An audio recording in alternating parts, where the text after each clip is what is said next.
Hi, my name is Corin Scora. Hi, I'm Emma Culbertson. And this is Bella Ramirez, and today you are watching the news.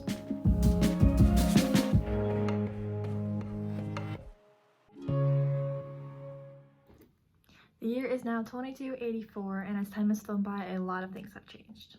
We now have flying cars, our own assistant robots, and the government is working on developing mind reading.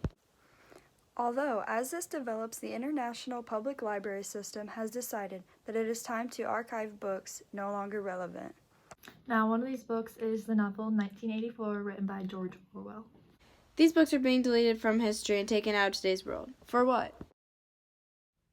Very popular back then, this novel can still be found online and in some libraries, but not for long.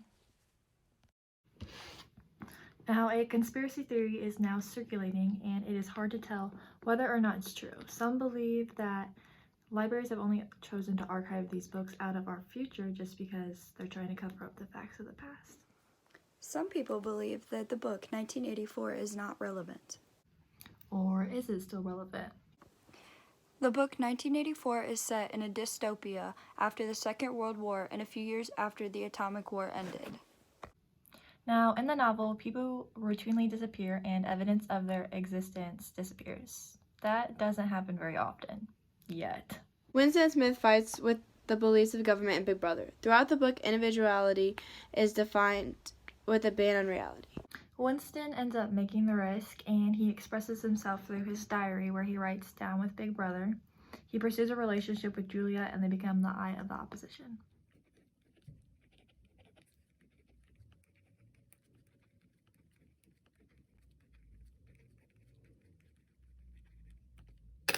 The government is only trying to get rid of these books to hide them from the society. This is because of the fact our world is now being created into the exact same dystopia of the past.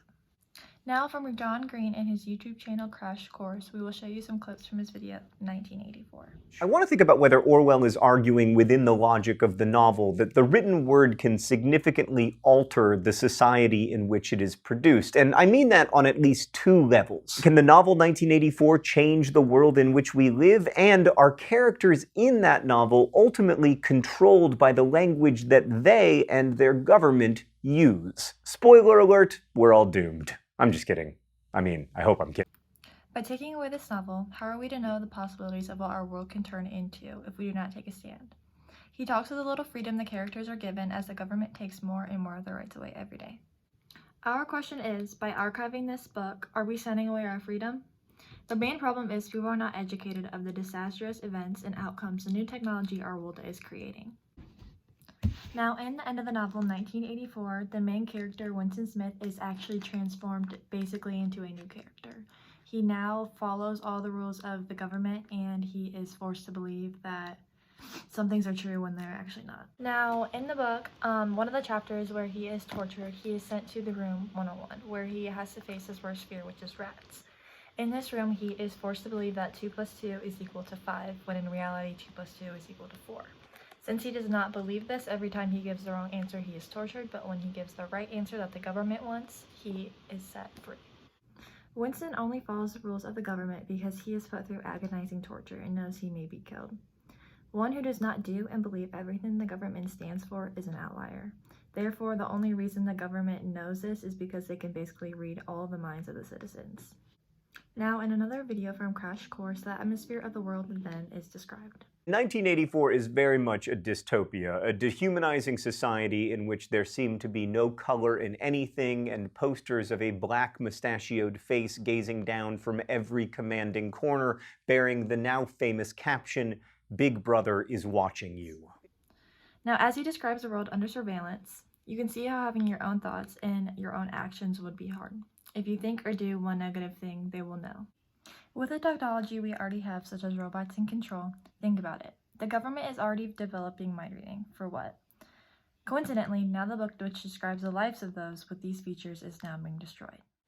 In the Crash Course video, John says, the problem isn't that citizens are told the opposite of what is true. The real issue is that their experiences have become so limited that they lack the perspective and the language to differentiate between major concepts. If we let the government continue to archive the books of our past, how will we know what is going to happen in the future? It is important that we now stand together and petition to keep the book 1984 alive so that we as well can stay alive. If you are interested in purchasing the book 1984, you can visit our website www.conspiracynews.com for more information.